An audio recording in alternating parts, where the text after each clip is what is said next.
Hello and welcome to 6 Minute English. I'm Alice. And I'm Neil. So Neil, what's the best holiday you've ever had? Ooh, that would be scuba diving on the Great Barrier Reef off the coast of Australia. Ooh. It was awesome. I saw sharks, sea turtles, manta rays. I certainly don't like the idea of coming nose to nose with a shark. But then diving isn't really my thing.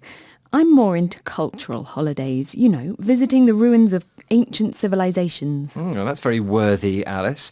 But tourists are actually damaging a number of important sites around the world, tramping around, dropping litter, scribbling graffiti everywhere. I would never drop litter or scribble graffiti. Well, we're talking about World Heritage Sites today, which are places UNESCO considers to be at risk from various threats and in need of protection. Heritage means the things a society considers important to its history and culture, for example, art, buildings or natural sites such as the Grand Canyon in the United States. And the environment poses a number of different threats. So Neil, can you tell me which sea creature is a potential threat to the Great Barrier Reef's ecosystem? Is it A, starfish, B, jellyfish, or C, cuttlefish? I will go for B, jellyfish.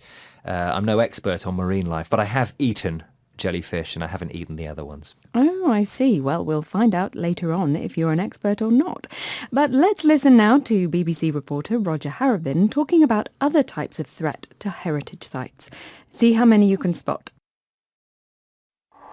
The most precious wonders of the natural world. Australia's Great Barrier Reef. America's spectacular Grand Canyon. The Barrier Reef of Belize in South America, second biggest on Earth.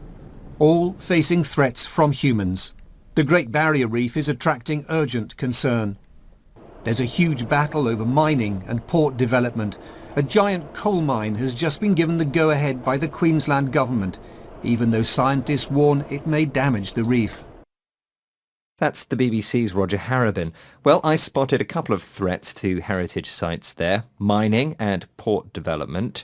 Now, any type of industrial activity can harm them by, for example, encroaching on the natural habitat of animals and plants living there, or by polluting the water that flows into the site. Mining is the process of extracting coal or other minerals from the ground, and if you encroach on something, it means you move beyond acceptable limits. The interesting thing is that World Heritage Sites only constitute 0.5% of the Earth's surface. So why can't people do their mining and industrial development on the remaining 99.5%? But there's one human industry that can actually be beneficial for precious sites. Tourism. But you said earlier that tourism was bad for heritage sites. I know, and I was right, up to a point. World Heritage Sites are some of tourism's main attractions, and more people are visiting them. So it's all about getting the balance right between generating money to maintain and restore the sites and minimising the impact of tourist activities. Such as littering and graffiti. Exactly.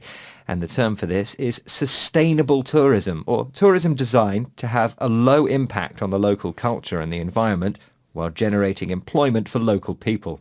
So UNESCO is working to direct governments, site managers and visitors towards sustainable tourism practices in order to keep our world's natural and cultural heritage safe for future generations. Wow, you can really talk the talk, Alice. You should work for UNESCO. OK, let's move on now and listen to Paul Crocombe of the Snorkeling and Diving Company in Townsville, Queensland, Australia, giving his view on how the Great Barrier Reef will cope with threats to its survival. The reef's fairly dynamic. It's been through a couple of ice ages and still here, so its resilience will ensure that the reef is still here in years to come, but the species diversity and the visual aesthetics of the reef may change quite considerably, especially if we get an increase in sea temperature, an increase in carbon dioxide in the water and things like that.